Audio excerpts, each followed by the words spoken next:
What's happening, everybody? Trey here, joined again by my dad, Sean, and we are up to 1969 in our top 5 albums of the year draft. It's been a fun journey, and we're going to close out the 60s yet again, Dad. Another strong year here. Definitely, really strong year. This one was the toughest one up to this point. We started with 1965. Go check out all those videos if you haven't seen them yet when this video is over. And if you don't know, you're going to start off, Dad, this draft. So you'll get first pick, I'll get second and third, you get fourth and fifth. Yeah, do it draft stuff. You're in fantasy football. If you're in the States, you understand. That's how it goes. A little snake draft action. So I guess with all that said, Dad, you can kick us off. Who you got on your big board here? Well, this one wasn't a difficult one. Most of the years have been a little difficult. This one was quite easy. I think it'd be easy for most people. I'll take the Beatles. Yeah, they're right behind us. Abbey Road. Greatest swan song ever. I mean, Here Comes the Sun.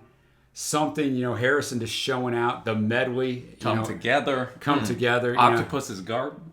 Well, your second favorite Ringo song and a good song. So, yeah, this one's pretty hard to beat. And because I got first pick, I got this one. It isn't. I'm probably sure you probably would have picked it first as well. I definitely would have picked it first. I got first pick, so I got lucky. On my board, I figured you would take it, so I kind of just put it out of my mind, knowing that it was going to be taken off. One of the easiest ones. My second favorite Beatles album behind Revolver. I still think Revolver's better, but it's really good. Yeah. So on my first pick here, I got to go with the Velvet Underground self-titled great album. Not to be confused with the Velvet Underground and Nico self-titled which was your number one pick in a previous one. Yeah, that's true. Yeah, but the VU really showing out. I wasn't a huge fan of 68's White Light, White Heat. I was not at all. But that album's a huge miss. And so they kind of go from that more experimental type of sound from that to going back to more conventional type of pop songs, yes.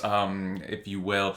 Candy Says, the opener's fantastic. We have a 3-song Loose Suite with Jesus, Beginning to See the Light, and I'm Set Free. That is great. A very creative type of track, the Murder Mystery, where you have in each headphone like 2 different sets of lyrics going on at once. It might not be for everybody. And then you even have Maureen Tucker bringing it home with After Hours, and then their best song, in my opinion, Pale Blue Eyes, is also statement on this thing. So had to give the VU some love there. Yeah, it would have made my list for sure. Love that album. And then another group that's been getting a lot of love, who I think is one of the great groups of the 60s, who didn't get as over here in the States. Not at all. The Kinks, man. We got Arthur here, yet again a bit of a loose concept record here, inspired by the Davies brother-in-law, who was named Arthur. Him and Rosie, who, if you remember, Rosie was name dropped on Face to Face. Yes, exactly. In 1966, they went to Australia in 1964, and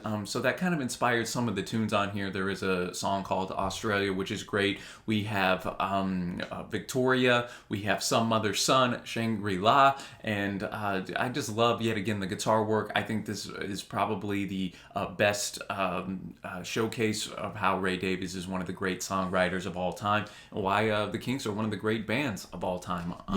Yeah, and as you said, man, I really enjoyed that album as well. And they got banned from live performances in the States, and back then it was so important to be able to do all of those performances. Nowadays it wouldn't matter, but definitely mattered then.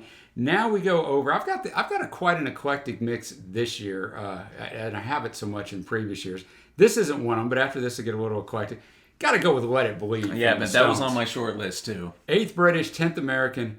Brian Jones fired on this one. He died a couple months later, tragically, a member of the 27 Club. Mick Taylor's in. 1 in the UK, 3 in the US. Dude, Gimme Shelter.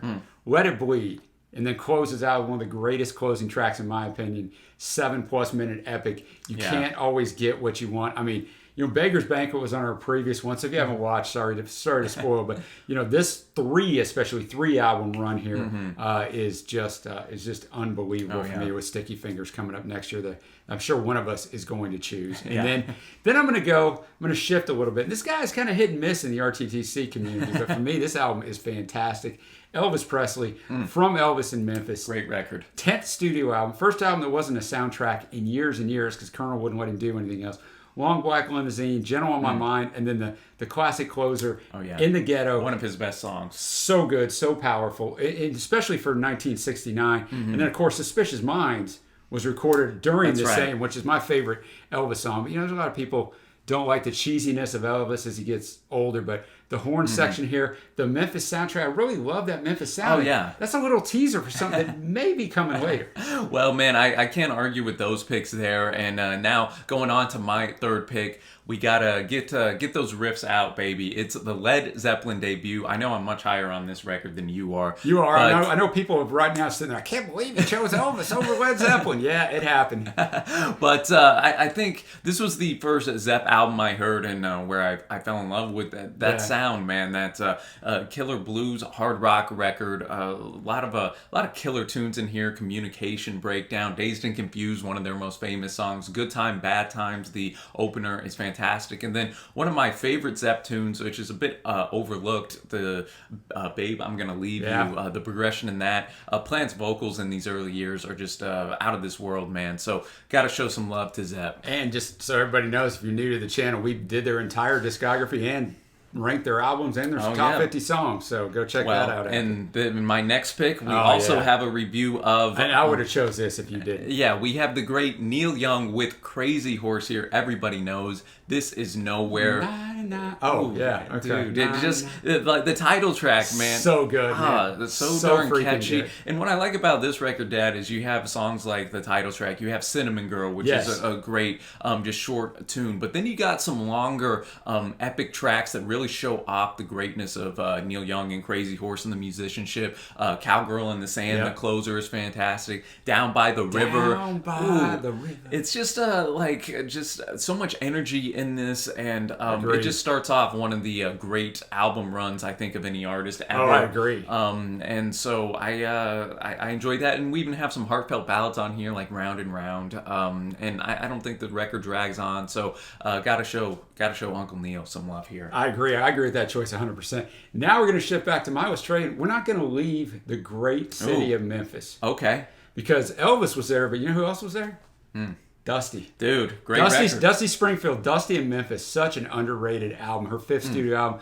Sold poorly on release, but now it's in the Grammy Hall of Fame. You know about that Son of a Preacher Man. One of the, I honestly think, because I listened to this record as well and prepped for this list. And because you never heard it. I hadn't. I was telling you how good it was. And it was on my, afterwards I was like, this is going to be on my short list. I figured you might take it. But Son of a Preacher Man, really one of the great songs of all time. Yeah, and it's the energy. 2 minutes, So. Yeah, because that's all it needed to be. But that stacked sound, Dusty is in prime form, and just never hit as big as she should have. But this album is fantastic. And then we're going to end off with The Band, self-titled, second studio album, 9th in the U.S. The night they drove old Dixie down across the Great Divide, up on Cripple Creek. I mean, you've got everything. I mean, the boys can just absolutely, Danko, Helm, Richard Mann. They can just, and then of course Robbie. They can just bring it, man. They're such good vocalists, such good musicianship. Yeah, I remember when we reviewed this, yet again, just being, especially the 3 tracks you highlighted. Yeah. They're iconic, man, and the musicianship is always just that's top it. form. There's no song that's ever really bad on a band because their musicianship is so good.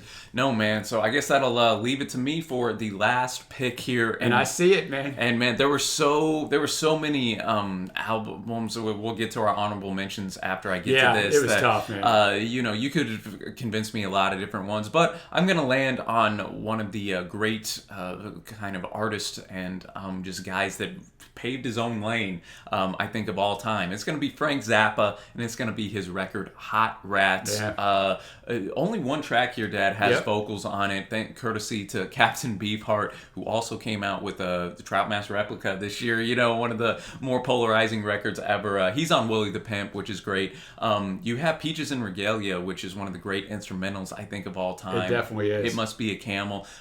You also have Ian Underwood on here. He's on piano, organ, saxophone. They utilized at the time, Dad, the groundbreaking 16-track very technology. new at this time in '69. Just a gorgeous production that I think fuses the best parts of rock and jazz together. So, and I think people who don't know anything about Zappa and just judge him in a certain way would be shocked Oh, at dude. the absolute elite musicianship on this one. Yeah, just a fantastic one. So I kind of wanted to throw that in there, a different type of a sound from the rest of my records. But going now, Dad, to some honorable mentions, and there were a lot this year.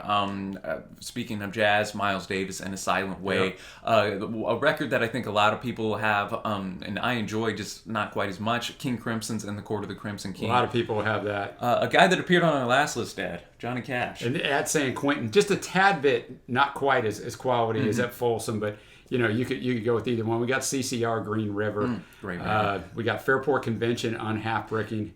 Led Zepp 2, and then we got Isaac Hayes' Hot Buttered Soul. We got Sly and the Family Stone's best record, in my opinion, was Stan. I think as you go down, The Who's Tommy, that was a really tough one for me to leave off, talking great concept record. Stooges' self-titled, little country rock, Graham Parsons, Flying Burrito Brothers, Gilded Places of Sin, and then little folk action, Nick Drake, Five Leaves Left. And CSN's self-titled. Dude, yeah. So much in 60. I think a lot of other people, and that's what I'll say now. Submit your list. Let us know who you think won, and submit your list. But I think a lot of people are going to have a lot of different things on 1969, and that's a good problem to have, man. That much quality. I mean, as you run down that, and look at all the different genres that we touch on. Scott Ingles, Scott 4 is another record I enjoy. Yeah. So many different genres are peaking at this time, which is just we're never going to have that again in the music. No, not the way it is industry. Now. So what a fun year this was. Very Let us know, so. ladies and gentlemen, which list you are going to be going with. Genre-wise, we'll have it scrolling right now. Give you a little recap. Yep. I'm feeling good about my list,